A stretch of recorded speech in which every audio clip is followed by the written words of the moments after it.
the show. I'm gonna get Ann White in here one night with Leslie, and they're gonna come in and do a show.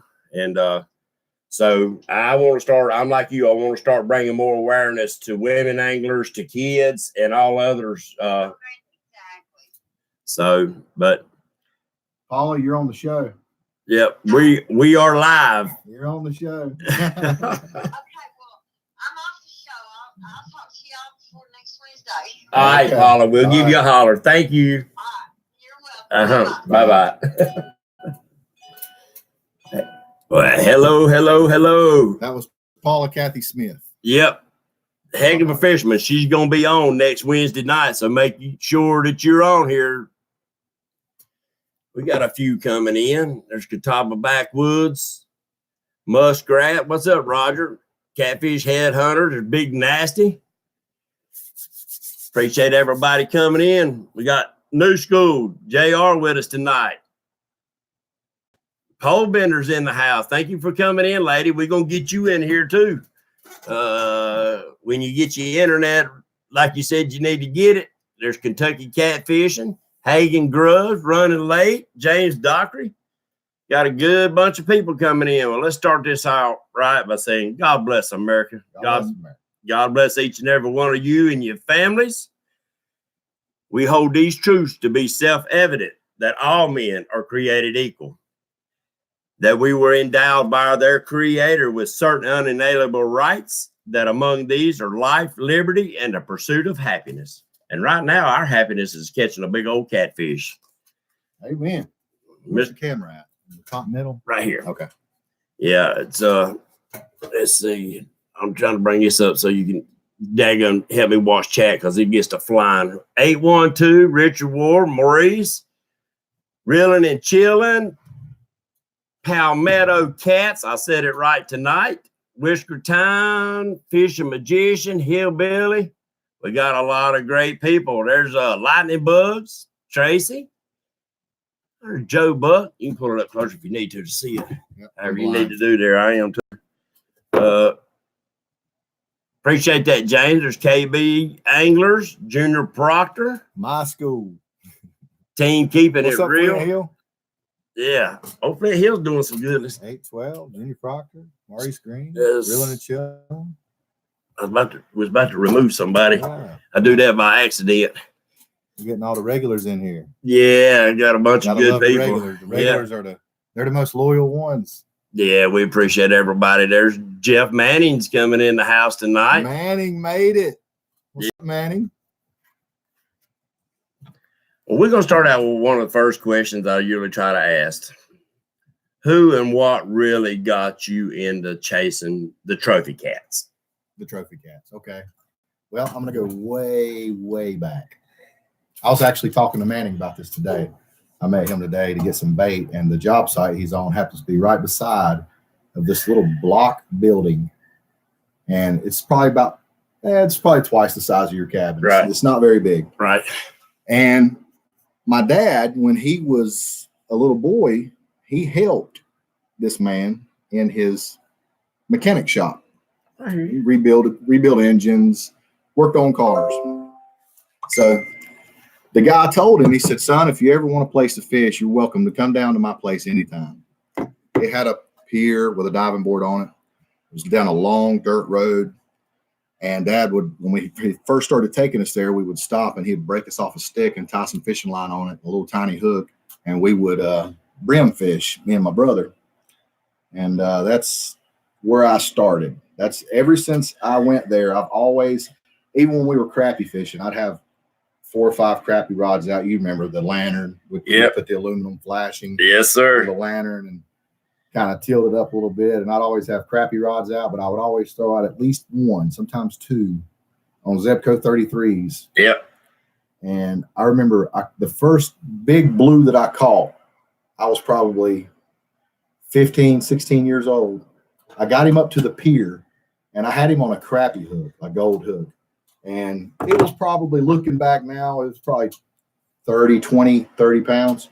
But anyways, I went to pick him up and I couldn't, he slipped out of my hands and he bent the wire hook and got off. But I think it was from that moment on is when I realized, okay, there's some giants in here, and I think back then I probably still believed in the catfish at the dam. Was it on Wiley? Yep. And you caught a fish that size out of Wiley back This was then? in 90. Okay. 93, 94. So this was like right there. When the blues are starting. Right there. It's the very beginning of that, I think. Right. Yeah. I think there's been some off and on in there. I know there was some few flatheads being caught once in a while in there. We've seen them in some of the early catfish tournaments. Mm-hmm. Now, some of them we knew wasn't because the guys got caught. They was bringing them out of the Yadkin River and sticking them in Wiley. Yeah. Then they was cheating. They got caught. Wow, But yeah, they should have known because Wiley back then didn't really have flatheads. So you show up with 2 flatheads, yeah, the you're first gonna be flathead I questioned. seen from Wiley was probably in 90, 99, 2000. First flathead I caught there. Right. Guys, we got so many people in here. We got 49 people in here tonight, JR, so far. Wow, is that good? Yes, sir. That's kicking them on up. Let's get them numbers up, guys. Let's Right. share it. And don't forget, we're going to have some new faces in here tonight. We usually do. Make sure we share the bait or share the love, however you want to do it. We got a lot of great channels. Check them out, guys. And spread that love around. Let's get them numbers up. Guys, I need to get up to 1,000 before April so we can go live on a freaking mobile phone on Lake Wiley for the tournament. The tournament is April the 18th. The wife, oh, she put the right date. Sorry, I didn't put the lake on here. The wife typed that up for me, and we forgot to put Lake Wiley on it. So if we have any questions, I'll try to catch them. But the video is going up tomorrow. I've been working on it. I had to recut it because she had forgot to put some other information on here. So I had to stop, retake all the pictures, and redo the whole daggum video. So it will be going up tomorrow for sure. JR Worst Gal in here. Oh, we got some new guys, good guys in here. We appreciate it, I'm fellas. fishing with JR next weekend in the NC Cats tournament. Oh, I hear you. Yeah. I hear you. Ain't nothing wrong with that. So we got a buddy asking about some stripers. He's wanting to do some striper fishing and get him a set of rods because eventually he's going to guide. And he's wanting me to ask you some stuff after the show's over or whatever. If you got time, I'm going to give you his number and you give him a call because he's wanting to order Yeah, some you can rods. stay on the show if you want. He might Even not. though it's striper fishing. Still Well, fishing. yeah. Well, he probably ain't because he's a paramedic. So he's working tonight. So he's probably running calls. He's hoping not, but he's in Kings Mountain. So, There yeah. you go. Tell him to watch your show. Oh, he does. That's Wampus Cat. Hmm. Oh, yeah, Wampus Cat. Justin. Yeah, Justin. Yeah, my buddy. So now, I noticed when I got to go fishing with you that you had a depth finder on there, but you didn't use it. You used. Well, I've told you some fibs, James. I'm going to be honest with you. Every fisherman lies. Remember that. Excuse me. The most honest fishermen out there, they're not going to tell you everything. I Even will. Honest Abe over here. I'll tell you. There's at least one thing in his brain of his that you'll never hear come out of his mouth. Okay, anyway. That maybe I pooped my pants while I was fishing. I ain't gonna tell nobody that one. Chum. Chum. Go ahead. Okay, yeah, I don't use my graph because I know where I'm fishing. I fish the same areas every single time I go fishing. Plain and simple. Once you've done it so many times, once you've come up on this area at this angle, and you pretty much you're so in tune with, you know exactly where that house is. You've triangulated it down to a specific area. So there's really no point as far as marking fish. Most of my perch catching, I know what I've told you. Right. Most of my perch catching is in South Carolina, believe it or not. Right. I'm going down there. I've been down there so many times. I've marked pods of perch so many times that once I start catching them and I know they're thick and I'm marking them on the graph, I throw a net, open water, perch are schooled up. They could be 20 feet deep. I'm throwing a 10-foot net with 1-inch holes, 2 pounds per foot. Woo. You don't throw get many throws. One time, and your arms are like noodles. You ain't lying, son. But I can't, I don't really load it up per se, but I'll get 15, 20 perch in a decent throw. That's all I need. Yeah, that's a fast moving done. fish, though. It's hard to catch a pile of them in a net, really. Mm-hmm. Now, when they're up shallow, but still, you got to get close, and then you start spooking them. I've tried to throw on them, but I don't have a 1-inch heavy net like that. But me and that fish is fought at son of a gun. Well, it drives me nuts trying to. If I can find them, I can catch them. It's trying to me. Of course. Well, I mean, sometimes they're tough to catch. I mean, like right now, last year I went down there at Allison, and everywhere you went in Allison, there was piles of perch, but they was laying flat on the bottom. I think all fish share these traits. And if you look at crappie fishing, compare it to catfishing, you go crappie fishing. I know in the wintertime, I'll actually downsize my jigs. Yeah. I'll use all the way down to a 1/64th. I've even used them smaller than that. But a 1/64th is pretty light, especially on 2 or 4 pound line. And what I've noticed is I could go from a 32nd ounce jig and not be getting bites, not be hooking up, not be doing good at all. I can switch to a 64th ounce jig. You got to fish it a lot slower because it's going to sink slower. You have to be patient with it. Right. But once you get it down and you start jigging it up, I've noticed the bite will be so light and you can detect it on a 64th, especially if you got a sanded glass tip that even if a crappie coughs on it, it'll kind of. Yep. And that's that 32nd, going from the 32nd to the 64th will make your rod tip do that. You'll be able to see it with the 64th. You won't be able to see it with the 32nd. Right. And then boom, you hit him. You got him. You got bait. Crappie is the easiest bait, the best, easiest bait you're going to, except for in the summertime or spring when you can catch the brim on the banks. Right. Other than that, like right now, the brim are offshore or deep. You're not going to catch any brim. So if that's all you relied on, that's done. So you got to figure out another way to get bait. The next easiest way to get bait, you go pond hopping, is just go dock hopping. Yep. Dock hopping. Go to the docks, especially the older docks with the algae on them and everything. You throw your jig up in there between the dock and the boat, let it go down. You start jigging it up. Boom, you're going to catch at least one crappie. And sometimes one bait's better than no bait. You can get, you fillet that crappie, man, you get 3-4 baits or more off of one, 10-inch crappie. So. Yes. And usually if you find one crappie, there's going to be usually a couple more in there. I mean, crappie are a good schooling bait, but remember, guys, make sure you check your laws. We can use crappie in North Carolina, but we can't use them in South Carolina. Fillet them. Yep. Body intact. Yep, body intact. I got a ticket for that. Did you? Yeah. Cut the head off? $215. Had to go to Iredell County Courthouse, miss a day of work, because I cut the head off a crappie in North Carolina.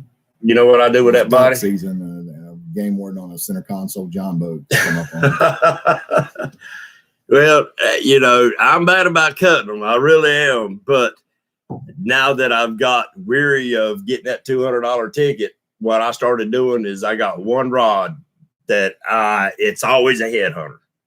It's got a double hook rig. I'll cut my 2 fillets off. Then I'll put a big hook right through between the eyes on that body and one right down there next to the tail, and it goes out. Got a couple slits in it. Well, I mean, I'd already cut the fillets off. That backbone is the bloodiest part. Yeah. I've seen so many people do their flappers. Yeah. So many people use them flappers and they throw the backbone away, and it drives me crazy. I thought, that's the bloodiest part of the fish. You throwing away bait. Exactly. Any questions, guys? We probably missed some. The question that I usually try to ask is, when it comes to bait, appreciate that, KB. Somebody must have said something. When it comes to bait, I believe that, we all catfishermen, and we chasing that cat. We're learning all we can do about how to catch that cat. But I think we actually miss the real essence of catfishing, and that's catching that bait. What bait for what season? Yeah, they going to hit a piece of cut bait regardless if you put it on his nose. But I think there's certain baits at certain seasons will do better than others. Now, will that other bait catch fish? Yeah, it will. Catfish are opportunist feeders. With that being said, do you believe that say early spring when the crappie going to the banks? Well, the warmer the water, the more it's going to carry the scent. Colder the water, the less it's going to carry the scent. Right. If you're us as humans, if you walk into grandma's house and she's cooking an apple pie and you're full, you just ate, you don't want anything to eat, but you go over to your grandma's house, you walk in, you smell apple pie cooking. You're like, I can probably eat a piece of that. You know what I mean? Yes. So, catfish are the same way. Cooler water, the more dormant, the more lethargic they are, use the scent of your baits. That's why gizzard shad is so good. That oily, little scenty when it's nice and it's got that pungent aroma. Yes. What you want. A crappie doesn't really have a whole lot of a perch, not a whole lot of aroma. Yeah. A gizzard shad? That's a different story. Now, pole bender, you're right. Went through 5 pounds of frozen skipjack, no bites. Fresh bait is the key. Yeah, if you can get it, if you can't get it, fish. Throw that frozen out there, fish. I think there's some ways that we've over the years has learned back when we chased old channel cats to help freshen a piece of bait up, and we use salt. Salt can actually, they've been using it thousands of years to add flavor, to bring out the flavor. The flavor's already there. You just need to bring it out. And it protects the bait. Makes it last longer. Right. Well, even if you didn't salt it before you froze it, when you thawing it out to throw it out there, roll it around in some salt. Pack that salt up in it. And maybe that salt will help bring it out. Salty. Yep. Make it salty. Throw a little garlic in there.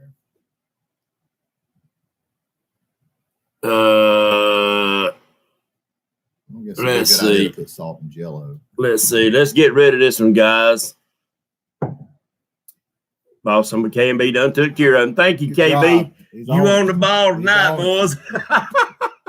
Yeah, there's going to be a handful in there tonight with me on here. No, this one somebody coming in doing the political. I get one about once a week, once every 2 weeks. The other week there was about 4 of them coming on. Really? Yeah, some alt left. No, actually they was right, but they was this ain't the place for it. Yeah. Okay. This ain't the place for it. Yeah. I appreciated what they believe in, but this ain't the place for it.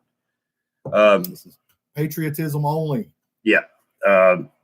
Now, you believe that, say, the crappie are spawning up on the beds. Do you think that would be a more prime bait than? Yes, I do. I think it's got a lot to do with location. Like I said before, you got your residential catfish out there. They got their own little ecosystem. They're feeding on the same baits year round, and you got your ones out there that are chasing on the baits that are in season. Right. I think a lot of times those are the ones you're going to catch. If you're targeting when it's spawn for the crappie and the fish are on the banks feeding on to the crappie, then I think you're going to have to weed through some smaller fish to get a good fish. But that's definitely a time to target them with that particular bait is that time of year. Well, on Mr. Flatty, I'm sure that he knows the seasons of what's running to the banks. Yes. I really do. And I love old flathead catfish. And I believe that I think he will target spawning fish. Well, once they come out of their little hibernation, they're going to target anything that swims, I believe. Yes, sir.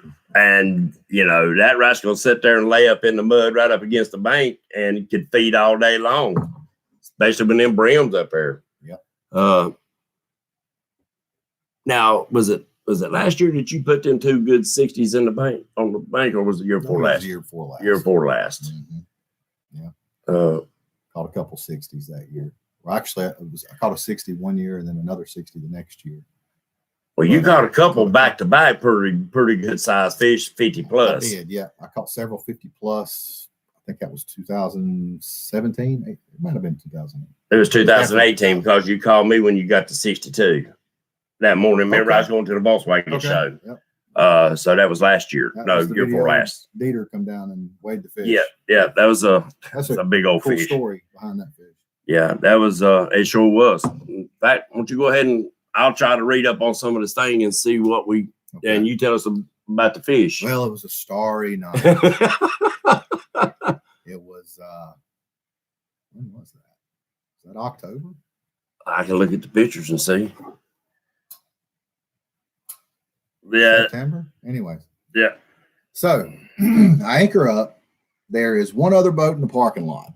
So, you're thinking, okay, I'm going to have the whole lake to myself. So I get out there, get to my spot. I'm not going to tell you where the spot was at. Might have been a community spot, might not have been a community spot. So I'm anchored up, I'm sitting there, and here comes this little boat. It comes by me. I said, it's probably 500 yards. It goes on up the river, turns around, comes back by me, and then shoots up in here probably less than 100 yards from me and anchors up. And so I got like 12 rods out, and I've been there for a little while. Well, I heard them yell. Actually, the rod went down. Clicker went off. I use clickers. It went zzz, zzz. So I go over there, and it's kind of tough to get it out of the rod holder. So I know it's a decent fish. Those guys that were over there that anchored on top of me, they say, did you get him? I didn't answer them. I'm like, come on, man. I'm the only guy out here. You're going to anchor right beside of me. That's not ethical. So I just kind of make them wait. I didn't even answer them. So I fight the fish for, I don't know, 5 minutes, and it gets around the anchor rope. I'm using 70-pound dial with samurai braid. I got a 50-pound gamma leader on there, 8-aught Gamakatsu hook. So I'm using pretty heavy tackle. I mean, I'm not real worried. But anyways, I go to pick up on the anchor. I'm using a 25-pound anchor off the back of the boat. The fish had literally went under the boat and got in the starboard side anchor. So I got it in the rod holder on this side of the boat, but the line is underneath the boat on the anchor rope. So I picked the anchor rope up and the line's moving. So I'm for sure certain that I'm on the anchor rope. Well, I'm sitting here and all these scenarios are going through my head. I know that time is not on my side. I got to get this fish in the boat somehow. So the guys that anchored on top of me, I'm like, hey, you know what? They anchored on top of me. They're going to help me out. Yeah. So I said, the question that they had asked me earlier, did you get him? I answered them. I said, yeah, I got him. And they said, awesome. And then I said, you want to come give me a hand? So they make a beeline, man. They're over there in like 15 seconds, man. They are eager to help. They turn the LEDs on in their boat. It's 2 guys. They're probably around 20 years old, having a fine time out there trophy catfishing. They already knew who I was. So I instantly forgave them for anchoring on top of me. You guys are Christian and Nathan. Y'all can anchor on top of me anytime. So anyways, they get over there, man, and they start pulling it up. And this kind of reminds you of one of those videos on YouTube that you see where the guy pulls up the alligator, because that's kind of what it was like. And you can actually see it in the video. The guys are pulling it up. You see color. And then when you see color, you see this massive tail just come up and go, the water goes everywhere. And I'm like, woo! And then Nathan or Christian, I think it was Christian. Anyways, when he kicked, he had to let go of it because the braid was going to burn his hands because, it's a big fish. So anyways, they let go of it, and our hearts dropped. We're like, oh my God, we're definitely going to lose it. Anyways, long story short, we get it in the boat. Those guys actually climb over into my boat. We'll get some pictures, and it was just an awesome night. 61.4, I want to say, is what it weighed. Thanks, Dieter, by the way. Wouldn't have been able to weigh it without him because all I had was a 50-pound scale, and it was bottoming it out before I could get the fish off the floor. So I knew it was over 50. That's why I called somebody, and luckily Dieter was nice enough to come down and weigh it for me. And he called me, but my tail was headed to a Volkswagen show, and yeah, so I can't apologize enough that I should have just said the heck with it, hooked up to the boat, and took off down there because I had a 110-pound scale. I can't apologize enough for that one because I'd love to daggum just seen a fish that big. I still ain't caught one that size, so I know it was. I know it was. So is that your PB? Yes, it is. Now I have caught one that also bottomed out my 50-pound scale, and I'm guessing it was 60. The one on my kayak. Yes. So they were right there at, it could have, if it was any bigger, it wasn't much bigger. It was cold, wasn't it? That was in October. Okay. No, it wasn't cold. What now? The fish you caught a good fish on that kayak, and it looked like it was spitting a little bit of freezing rain and snow. Yes, I've caught several. That was a good. That one was a good fish. I thought. Yeah, a lot of those were in, I think, in the 20s. Okay. You know, On that kayak, it looks. you It got looks that huge. wide angle lens on that GoPro. You know, when you know how to do that, Zach Royce, you can do them like that. You know where Zach Royce gets that gift? That where he makes that fish just look huge. That's from striper fishing. He gets that from striper fishing. Oh dang. Oh dang. Striper guys, they know how to make those fish look big. Well, striper, it's hard to really.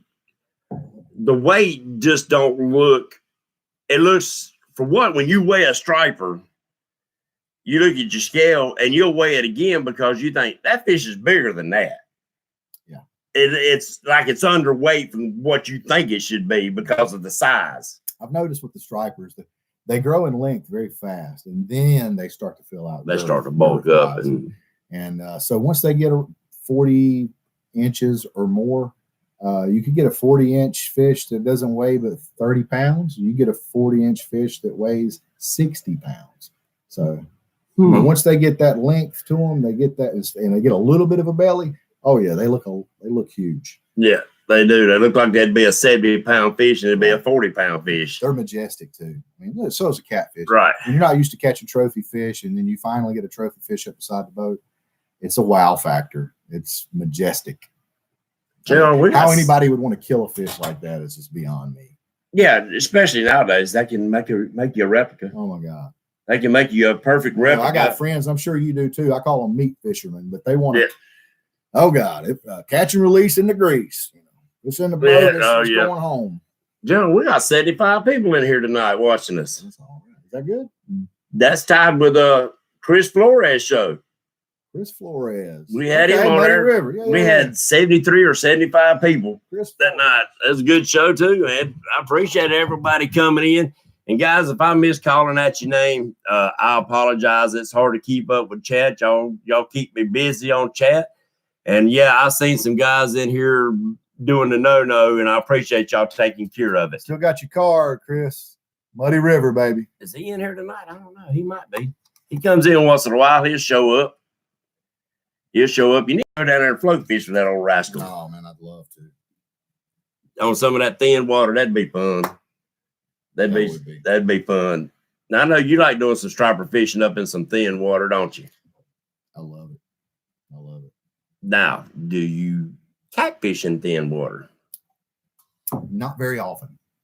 I'm going to be honest with you. I fish deep year round. I know that I've said otherwise in my videos, but hey, I'm on Patriot Show tonight, and I don't know. I think he might have put a little truth serum in his coffee. I fish deep year round. Excuse me.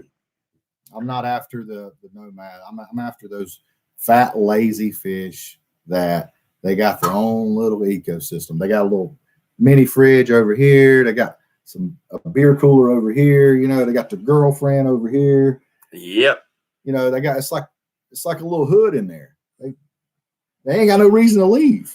Those are the guys I want. Yeah, that's kind of the way I look at it.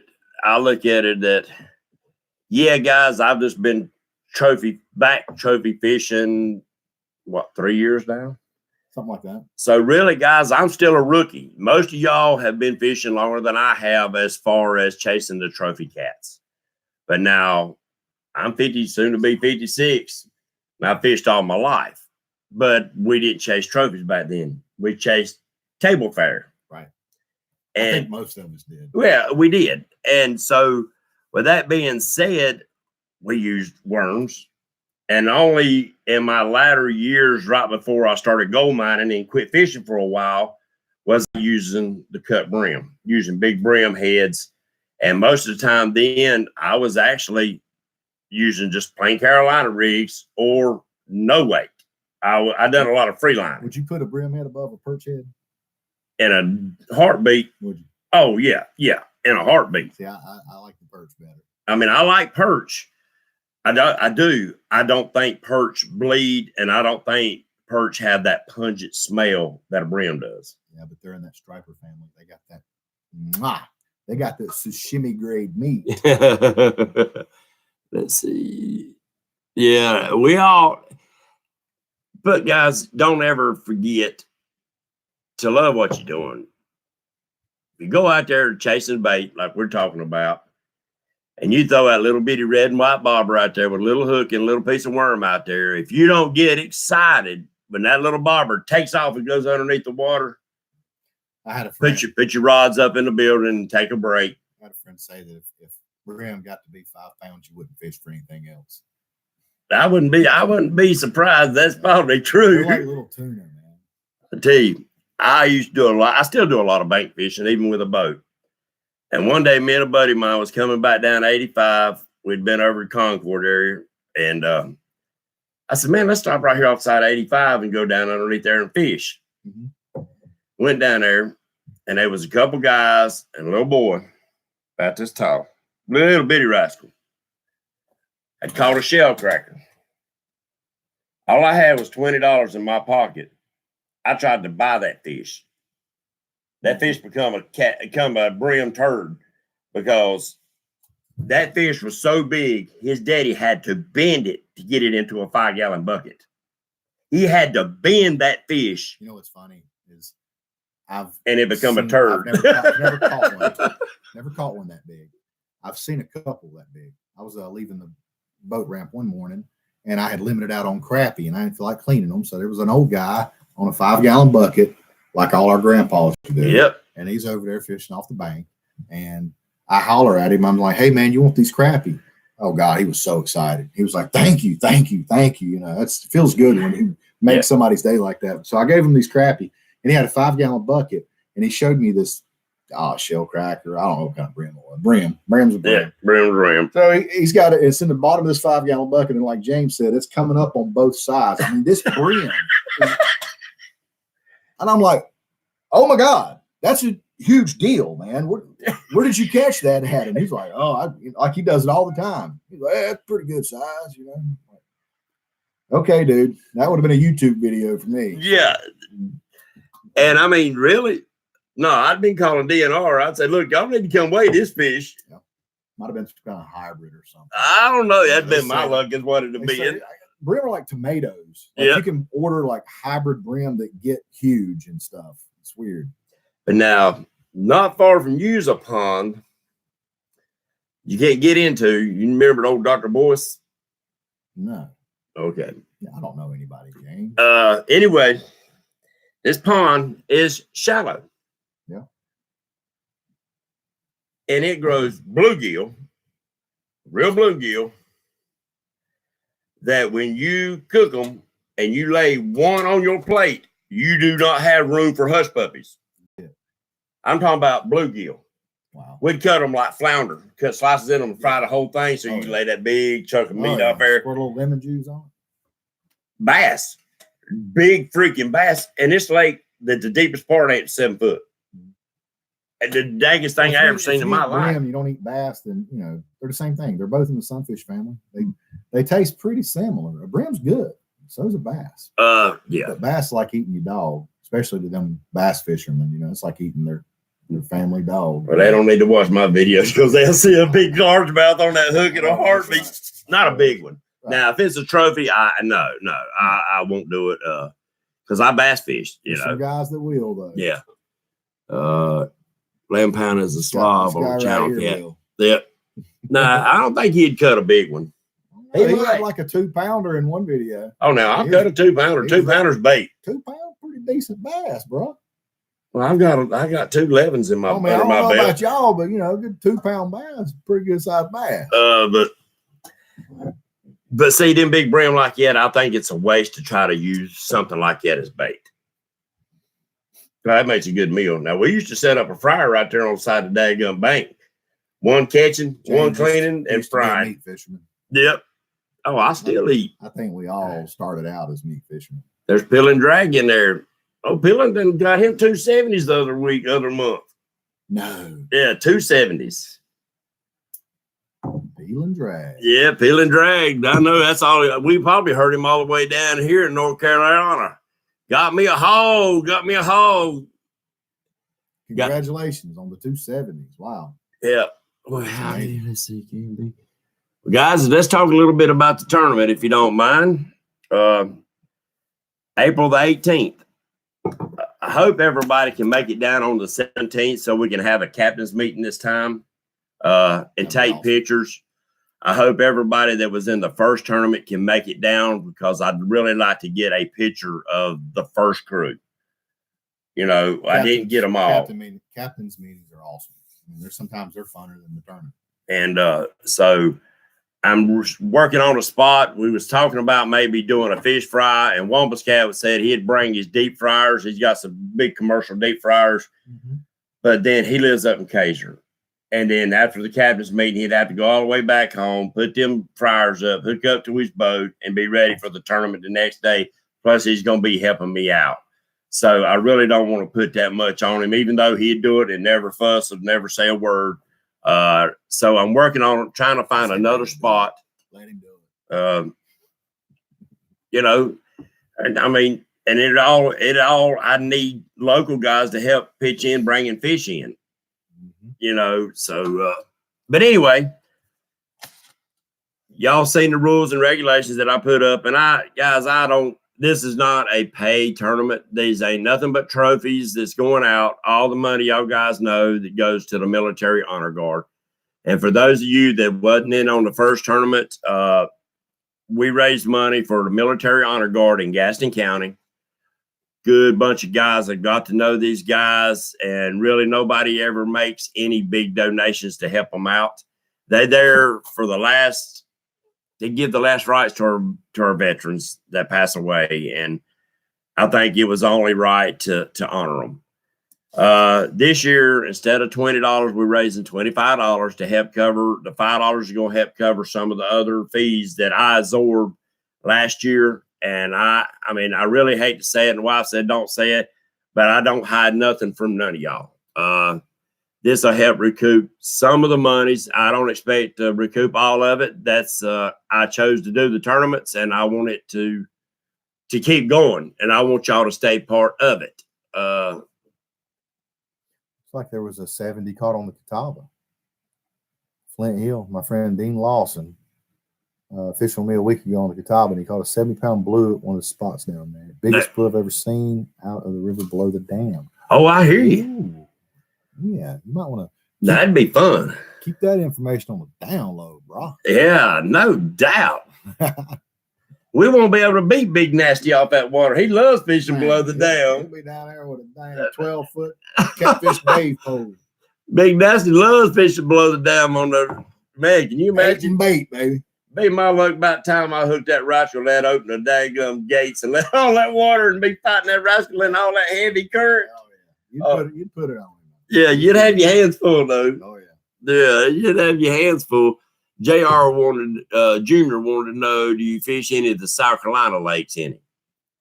Watery, Santee. Is that the lakes you're talking about on the Catawba Monticello. chain?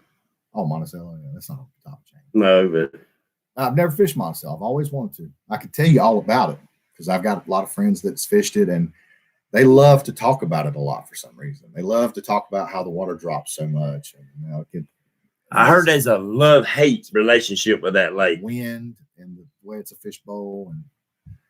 And there's really no river channel. Trees. There's no river channel. No channel, yeah. It's not on a river. No, they just went and dug a hole and pumped the water to it and pumped the water out of it. It seems like it's feast or famine. You're either going to go down there and catch 10, 20-plus pound fish, or you're going to go down there and get skunked. Oh, Junior Proctor get on them real good down there.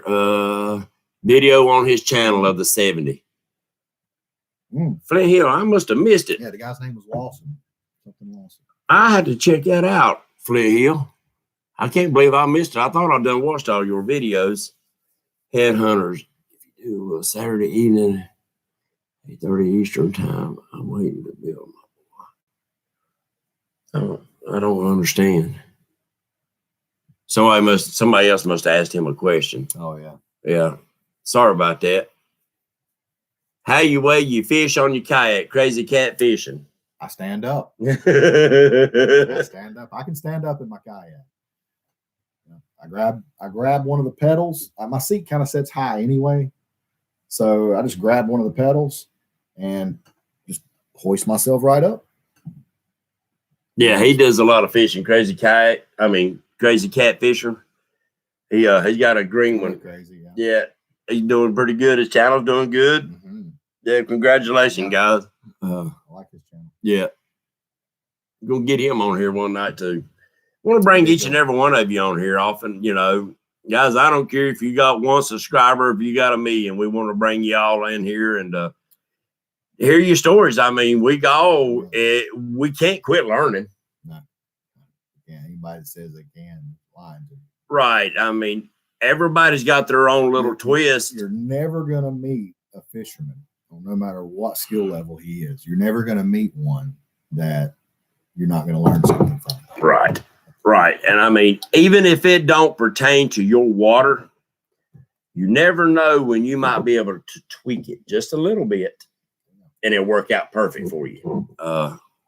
I'm working on a couple things right now. I've been talking with Mr. Burke, the guy that made my rods, James Burke, and James Burke. He's got a buddy out west Mm-hmm. that he fishes for flatheads with nothing but jigs and a float tube in a rocky river. Must be pretty thick in there. He finds them big boulders. Now these are big jigs. These are 1.5, 2 ounce jigs with big rubber baits on there, and he's float tubing it. Makes sense. You know, the flathead's primary forage is live bait. Yep. So I mean, and bass fishermen catch them all the time. Oh, Bass yeah. fishermen catch more flatheads than they do blues. They catch some blues too, but they will catch a lot of flathead, like 15, 20-pound flatheads on jigs, swim baits. So you know they're out there after that live bait. You know, so that's. I have caught so many big channels when I bass fish tournaments on fishing jigs, crankbaits, and believe it or not, I've caught some of my biggest channels ever on a spinnerbait. Now, I'm not going to give away the color, but on a spinnerbait. Yeah. Because it wasn't when I was just throwing and reeling. I was pitching it like pitching a jig and letting it fall. And it'd get hammered. Bam! There you go. Slow rolling it out. Yeah, that was some techniques that I used back then with spinner baits that most people wasn't doing. You know, I'd take a spinner bait and throw it out, and I'd burn it an inch underneath the water with a big willow leaf. I'd burn that rascal. Oh yeah, that bass is here, and it's. Oh, she tired up. So yeah, I think that in states that we can use game fish or whatever. I know a lot of people won't use a bass. To me, that's my favorite bait. That I guess because my 2 largest fish come on, both flathead and the blue. But I think that it does not hurt, like you was talking about the crappie, learning that bait fish. Because there's going to be times when you're going to say, oh, I can go down there and I catch me some brim. Well, guess what? Sometimes it don't work out that way. And this man is deadly with a damn worm. So. Yeah, I mean, you got to. That's Carolina rig yours? When you used to bass fish? We used to Carolina, Texas, and actually no weight at all. What was your favorite? Float Texas rig? Yeah, probably so. Because I done a lot of pitching. You'd get a feel for that terrain. You could feel rocks. You would learn to feel whether you're coming through a bunch of junky leaves or you come across sticks, rocks. Even you. That's what I was talking about, not needing a graph. There you go. Once you learn where all that stuff's at, you're fishing the same places over and over. You can feel shell. You can feel that shell because it'll click. You feel that little click. And I mean, it all depends on if you're using a decent rod too. You know, back when I bass fish, I actually spent good money on rods and reels. But you could feel that. And that comes down to catfishing. Them old muscle beds come in handy. Yes. Come in very handy. Now, speaking of muscle beds, when do you think is prime time to start fishing around muscle beds? Well, you know, I think that there are catfish eating mussels year round. Right. You know? And I think once after that spawn, the water temp's hitting around 80 or so, and those mussels start to float, and you know you'll catch a lot more suspended fish, what have you. You know, that's when I caught that 44 was right at the end of spawn. You know, she had just spawned out. She didn't have no belly. She was starting to be scrawny looking, but that's when I noticed that you started seeing them little white things floating around in the water, and that was them mussels. And I'm sure that's probably the easiest bait for them because they're tired, they done spawned out, but they need to feed. They go to a nearest mussel bed and they fill that belly full of mussels. And mussels would be a good bait, but you can't beat the daggum peckerheads off your line. No. Same way with mealworms? Yeah, no, waxworms. Waxworms. I got some waxworms because I wanted to try them out for crappie. Couldn't keep the brim off. No, you can't. Wood.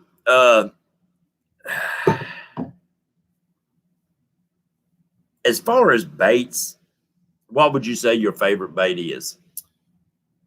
My favorite bait. You're gonna make me lie to you, ain't you? No, you can tell me the truth.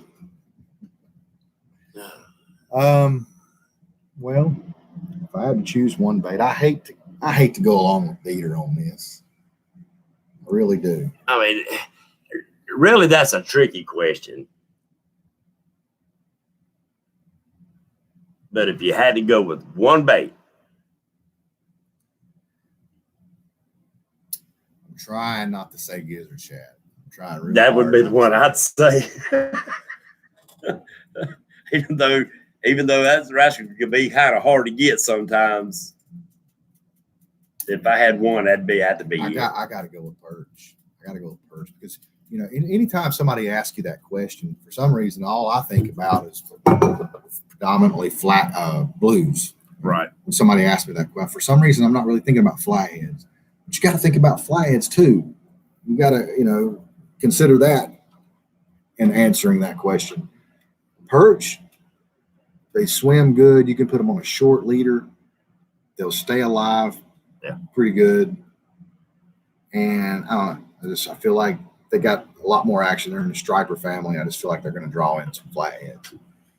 Yeah. Now, what's your PB flathead? PB flathead. Okay. That would be not very big. Well, only weighed one, so I'm going to go with the one that I actually weighed. I could have caught some, but it might have been a little bigger. But the one that I weighed, the biggest one I've caught was. Thank you, Jeff. Good night. I'm kind of embarrassed to say it wasn't 29 something. Now I think I've caught some bigger ones on Norman. Right. Well, I think they may have been in the 30s. I didn't weigh them. Right. Yeah, the biggest one I've caught that I actually weighed was 29 and some change. But now you use I'm noticing a lot of your videos, you use a lot of live bait, a lot of live perch. Now, do you catch many blues with the live perch? Yes, I do. I catch good many blues with live perch. Because I know a lot of people. I did catch a 52-pound flathead. I don't count it because I was like 18 years old and I was on a trip with my dad and really wasn't into it like I am now. So I don't count that. Well, that's still underneath your belt the way I look at it. Yeah. You couldn't have wiped that grin off your face with a 4x4, could you? No, I was holding it up. It was before I started holding them sideways. I was like holding it, like a regular fish, and I was ear to ear. Yeah. So you I know you fished a lot of Norman and Wiley. Lake Norman. That lake's always intimidated, even though I've done some tournament fishing on there, but that lake intimidated me. And I think because I really had never had anybody to really show me that lake. That's home to me. I feel extremely comfortable. I get this dopamine dump whenever I back my trailer in there at Pinnacle and I'm taking off and I'm seeing the markers, because all Lake Norman's markers are lit up on Lake Wiley. Yeah. And I feel at home, ready to rock, baby. I just wish they had big blue cats like Wiley. That's what bothers me. That lake is so much bigger than Wiley. Why does it not grow the fish? It's deeper. The more of your fish are migratory. It's a herring lake or an alewife lake. It's right. Blueback herring too, but it's predominantly an alewife lake. And they're out there, they're swimming deep. You know, the fish are out there. They're moving from spot to spot. You know, wherever you mark the white perch, you know, the spots are going to be mixed in there. The bass, Right. brim, crappie, catfish, they're all going to be, and they kind of follow the bait. And they get a lot of exercise doing that. And there's a lot of fish in there. And, you know, anytime there's a body of water has an they're overly populated on fish, it usually stunts their growth. I mean, do you think, I noticed years ago when I did bass tournament fish, that it looked like there was a lot of unproductive water on. There is way more than, say, Lake Wiley, for example. Right. Lake Wiley, pretty much the entire lake is fertile. Right. You can just put in on that lake, and you could actually just throw some drift rigs out and just kick back and just drift, and you don't have to worry about what you're drifting over because every single bit of it is productive water. And I noticed that. Lake Norman's the opposite. You might put in at Lake Norman and you might drift over 130 feet of water. You're not going to catch any catfish, from my experience, in 130 feet deep water on the bottom. And you'll catch them suspended all day long, but on the bottom, there's just not enough oxygen even for a catfish down there. So that throws that old myth out the window, don't it? Everything's decaying down Yeah. there. You know, that smell you get in the fall turnover, that smell you get, all that's from that decay methane that's on the bottom. smell, and Those fish aren't down there in that. no. That's I think, and this is just my opinion, and you can verify it or not. I think a lot of our decision making on chasing catfish come from a lot of myths and wise tales, and That's anything in life. right. Like my grandmother used to tell me that don't throw my daughter when she was a baby. I'd kind of throw her up, and my grandmother would say, "Don't do that. You'll flip her liver." Well, it turns out that was a myth. Yeah, that's me. You can't do Lots of it. myths in the American culture, and you have to be careful who you tell things like that. Oh, to, yeah. they will be offensive. They'll be Yes, like, I'm very. a doggone. Yes, you can flip her liver. Man, I grew up as a kid, and this little old lady, Miss Fanny, up behind us. Every time that wrestling come on, she would beat you to make you get outside so she could watch her wrestling. And don't tell her that stuff was fake. That King Hickory would tear you up, She's son. kind of got a point, though. You know, wrestlers they're Oh, athletes, man. Oh yeah, they are. There's It's no way we can do that. it's no, but I mean a lot of it's show. But Yes. and Wahoo McDaniels was her daggum Wahoo king. McDaniels. Yes, it was she was funny. I know Dusty Rhodes and Hawk and Animal and Ric Flair. Woo! Yeah, Mr. Flair. Ultimate Warrior. Remember the Ultimate Warrior? Yes. Yeah. We had and I worked with an old boy that wrestled over there, and he actually fired him and his brother. You remember the Samoans? Yeah. Ty? Yeah. I worked with Ty. Really? Big, that's son of a gun. But you couldn't go to the bars or nothing with him. You couldn't. Always somebody wanting to challenge him. Yes. Always. It didn't matter. He was good and humble. But I seen a picture, as big as Ty was, I seen him bench press over 500 pounds, bending the bar. The bar was bending. Yeah. That's when it's heavy.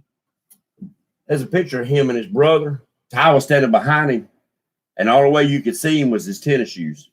Really? His brother was almost twice his size, but after they knocked Crockett out. When Crockett was over it, Yeah. Crockett was wanting them to fall to them new young boys coming in. I ain't falling for nobody. Okay. You're starting to lose me now. Anyway, he knocked him cold in the brick, and they fired him.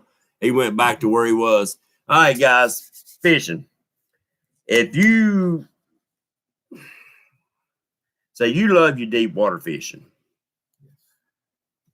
do you ever decide to say, because you told me try something different, step outside your comfort zone, go to waters that you're not familiar with. You told me that yourself. If you was to step outside your comfort zone out of the deep waters, what would be the first thing you look for if you're going to do that? Okay. What would guide That's you? where the graph comes in handy. Right. That's when I'm going to look at my graph. I'm going to locate the thermocline. That's the first thing I'm going to do. And the very first thing I'm going to do is I'm going to look at the first fish I mark. I don't care if it's perch, crappie, brim. I don't care what it is. If I mark a fish, I'm looking at that depth. Let's say I'm in a lake to where, let's say the lake's stratified, Lake Norman. Let's say around McCrary Creek, Hager Creek area. It's 80 plus feet deep there. The lake is stratified. I'm going to locate where that first fish is. And most of the time, that first fish that I mark is going to be in or around the thermocline. Then I'm going to go target that depth. Let's say I mark a fish over 80 feet of water at 22 feet deep. I'm going to go find places, points, channel bends, what have you, that are that depth. So 22 feet deep, those type of structures is what I'm going to start out pulling baits over. Smart. That's smart. Now, if somebody said, all right, JR, I don't know nothing about, let's say Monticello. I say, all right, JR, gonna jump on the boat. We're gonna go down to Monticello. I don't know nothing about it. And I give you, say, 3 or 4 days warning ahead of time. Mm-hmm. What are you going to do to prepare for a lake you've never been on? Well, I'm going to invest in some drifting sticks. Yeah. And I'll probably try to rig up a way to where I could, if I break off, I'm going to break the sinker off. So, because obviously you're going to be retying a lot. And so anything you can do to help your time and retying and saving your terminal tackle, I'm going to take, definitely that's going to be one of the first steps I take. I'm just going to, I'm going to troll.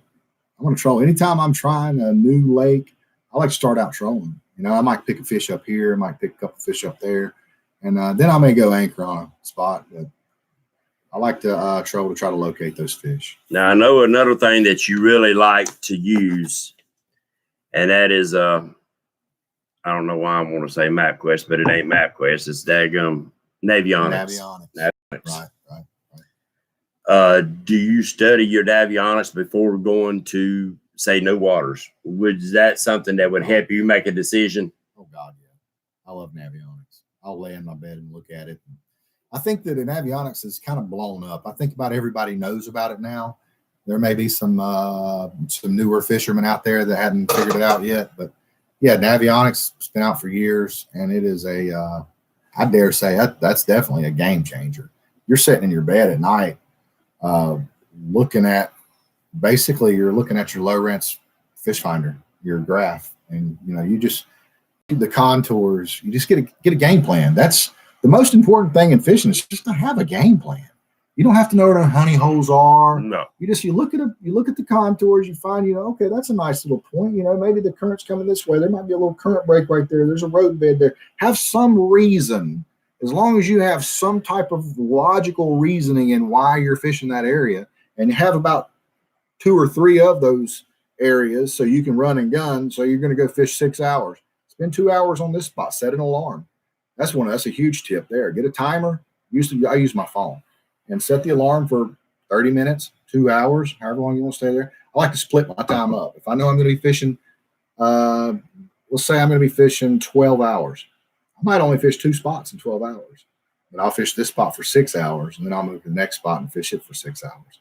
I might break it up. I might fish 30 minutes here, 30 minutes there. Just depends on what time of year it is, how tough the bite is, what I'm going after. But yeah, I'm running and gunning, and I have a game plan. That is, you just don't go out there and just don't start looking for somewhere to fish once you get out on the lake. I already know where you're going to go when you get there. That can make a difference in numbers of fish and quality of fish by having that game plan. Then you're not getting out there. To me, you're less likely to get so flabbergasted and so aggravated that you say, man, I should have thought of this, or I should have done this, or should have done that. That helps take some of the questions off of the board. Before you ever get to that water, it helps take some of the questions off of that board. JR, we getting close to 9 o'clock. We still got 60 people in here. Wow. Dang, it flew by, huh? Oh, we could go in here. These guys will stay in here all night long if we would. We could talk for hours. Yeah. But I know you working tonight, ain't you? Yeah. Yeah. I don't I don't have to. I can go in late. Let's rock on, baby. Yeah, we'll rock on a Let's little rock bit. on. Guys, if you don't mind, and I know y'all talking back and forth, so listen up, a ringy dingy dingy dingy dingy. I need for y'all to start messaging me, texting me, give me your real name, not just your YouTube names, of who that is planning on coming to the YouTube tournament. I need to start making a list. And I know some of you said you might have to wait a little closer to time to maybe you see if your money's right or your vacation at work and get your vacation right. I need a ballpark, so I need to start working on how many people's coming. We had 32 YouTubers the first tournament. Pretty good. Let's double it, guys. Heck yeah. Let's double it. Let's get us a good crowd going. And 100 plus boats. Oh my God. You know what that would do? oh man. That would just And think about it. April, the middle of April, almost every boat should have a fish. I might go walk around the parking lot. Hey man, you got a YouTube channel? Hey, come out in this tournament with us. Think about it though. April, every boat should have at least one fish. Yeah, I think so. I don't know. Fishing's tough. Even in spring, even the best time of the year, fishing still can It still can be tough, but there's going to be people get skunked. So, but I think that part of it. to me, that was the best time that I could give it. So I knew it wouldn't be so freaking cold and it wouldn't be so freaking hot and crowded because you know Wiley gets real crowded. Yes. And I didn't want putting out at South Point. It can get real crowded too on weekends. So I figured if the year stays a little cool up to there, then hopefully they ain't all them boats been drug out and done went through got rid of the winterizing. Right. That we won't be getting run over. Here's one more quick tip, guys. Lee Huffman, he's a guide on Lake Wiley. If Great you really guy. wanted to get a heads up and you're not really familiar with Wiley, but you want to get in this YouTubers tournament, give Lee a call. Yes. You know, he's on Facebook. I think he's got a website. He's got a business. He runs a guide service on Lake Wiley. You're not going to find a cooler guide Yeah. than Lee Huffman. I can promise you that. You'll feel like you've known the guy for 20 years once you're around him. The guy's he's so cool. He is. And you're not going to feel judged. You're going to feel like you are 100% welcome. The guy is the nicest guide you'll ever go with. And he'll put you on the fish. He'll go find the fish for you or he'll die trying. So you'll have a good idea of where to go catch some fish come to the tournament. And you'll have the leg up on everyone else. Hey, I'll tell you, we had him on here one night on the show. Great show. Great show. He give up a lot of stuff that He did. he give up a He lot did. of stuff I was that like, really "Please." surprised. But that's the way he is. Yeah. You know, and that's the way Wampus Cat is. You know, he's a bad tournament fisherman. Because he'll tell you, I caught fish over here. Yeah. Because he wants you to catch fish. Yeah. You know, and there's nothing wrong with that, guys. And there's nothing wrong with any of that. If you tournament fish or you don't tournament fish, let's not look bad on each other, guys, because they're chasing catfish. All right, yeah, they're chasing it for money, but they learned a lot of tips and tricks in order to build that confidence to actually lay the money down to go chase that fish. Mm-hmm. So we all got something to learn from them. And when you get so caught up, and I'm giving a little hint to these guys that are tournament fishermen, if they are any in here, that don't get so caught up in the hype of the tournament fishing. I got to have the best of this. I got to have the best of that. When you feel yourself getting so caught up in that, hide your keys to your boat, break out your old fishing stands, and go set a couple nights on the Remember bank. why you got in it. There you go. You know. There you go. I got a buddy of mine that's got into bass fishing, and he's the one that built my new rod. The wife got me that rod, and I told him, I said, please, when you look around and you got 15 tackle boxes, I said, it's time to leave the keys of the boat and go down to South Point Boat Landing and just take your fanny pack, some hooks, some worms, and get back to the basics. Yeah. And because you get caught up and you start doing that running gunning, and you missed so many good fish that you could have put in the boat that might have won you that tournament. I agree. Another quick tip, guys. When you anchor up, visualize the bottom around you. Look at your graph, zoom it in, learn where that drop off is. If you know, learn how far you are from, because it's got a little, it tells you what a mile is, what 300 feet is, and you can eyeball, you can guess exactly where you can strategically place every bait. If you're casting 12 rods, here's what I do sometimes. If I'm feeling real precise, I'll anchor, I'll look at my graph, and I'll say, okay, I want to put this one right here. Then I'll go grab that rod and I'll cast it, put it in the rod holder. I'll go back and look at my graph again before I cast the next rod out. I'll look at okay, I'm going to put this next rod right here. Then I'll eyeball it, get it sized up, then grab my next rod and I put it there. And in between each cast, I might go over there and look at my graph in between each cast. Can't be too precise sometimes. And, that structure, if you're a big structure fisherman, you better be like that. Mm-hmm. And you better be ready, because especially you throwing in some big old log jams, because that's when we was talking about navionics. And one of the things that I always look for, and it might be my downfall, because I've had a lot of fishless days, was I always look for where that river channel cuts real close to a bank, where you look at that graph and you can see that it's boom, boom, boom, boom, boom, boom. That's those bluffs. That's in bluffs. And I think that when that water cuts in there, there's pockets for flatheads to lay up in, even big blues. Got some eddying going on there. Yes, sir.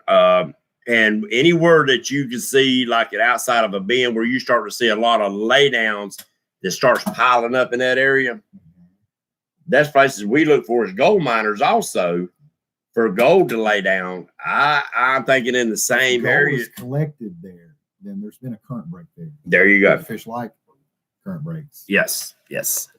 And even in a lake, we don't have a whole lot of current, but now like last year's Lake Wiley seen current almost a whole freaking year. Them fish wasn't used to that. No. So I believe if a man went out there and really knew where all the eddies and the breaks were, he could have been. You can't help but think that the topography of the lake is going to change over years and years and years. Yes. Especially after the floods that we have, a lot of ditches and a lot of contours and everything are going to be changed up a little bit. Kind of like Oregon Inlet, how the sandbar shifts during hurricanes. I couldn't believe it. It'd been 20 years since I'd run up into the back of, at least 20 years since I'd run up into the back of the South Fork. And the last time I went down there, JR, I went all the way up to the Armstrong Bridge. Yeah. That was a long little slow track, because you wouldn't take much to get stuck up through there, man. That channel gets real narrow. Where are you talking about, in the back of Withers? No, the back of South Fork. Okay, South Fork River. Yeah. Go all the way up to Armstrong. My cousin Trey took me up there. I'd never been up that far, man. He took me up there in some skin. Yes. Oh, yeah. And I just got a poke, but I couldn't believe back when we was going up in there, it wasn't too bad. Now, that's dangerous. That you get stuck out there in a heartbeat. So, yeah, waters do change. And for instance, I was looking on my graph, and right there, out there at the mouth of Paul Creek. Yep. They got those shallow, the shoal markers out there. All right. Well, all right on down, and where the two channels come together. Right. Navionics says it's 37 foot. My graph said it's 27 foot. Yep. You know what's right down there? What's that? 10-foot deep mussel bed. Makes sense. It's nothing but sealed in, and it's nothing but a thick mussel bed. So Navionics is showing you the old river channel bed. That's just where a bunch of stuff's collected there. And yes, but my graph is reading where the real bottom is, which is the top of the mussel bed or whatever's collected there. Right. I know for a fact it's a mussel bed. It's definitely going to be a lot of mussels there. I know for a fact it's a mussel bed. You've probably sucked some of it up with yes. machine. Yes. Oh, it was rotten, stinking. Oh my God. It was bad. But guys, we want to thank you for coming in here and joining us tonight. Thank JR, you. I want to thank you. You're welcome. I enjoyed it. Thank you. I hate it's been so long. I'd like to have been that night you was out there on the boat and had it Oh, lit man, up. I had my lights out there. I was ready to rock. But oh well. Did you catch any fish that night? I'm gonna say I did. I think you did. I think you did. Well, I appreciate you coming in. And Welcome. And thank you guys for coming in. yes, a great It was show. fun. 75 people tonight. I think we broke a record, guys. I appreciate each and every one of you. Hit the thumbs up. Don't forget, April 18th, I hope each and every one of you can make it. If not, make sure you watch us live. I got to get a hold of Trey, make sure we can still get this done. If not, go ahead, guys that are coming. If you do not have 1,000 subscribers where you can go live on your mobile, go ahead and download, what is it? Streamlab. Yes, Streamlabs. You can go live through Streamlabs. I don't use it I don't use it much. I think Kentucky Catman, he uses it every once in a while when he goes live. And it works real well. So in case Trey can't get it worked out where we all can go live through my channel, then at least we can go live. That's why I need names of everybody that's coming so I can put this list out. So what I want to say is that everybody from 8 o'clock to 9 o'clock, these 10 people, y'all go ahead and go live. I put out the list of these 10 people. Then the people that are watching it, they can jump back and forth between them 10 channels and watch somebody fish.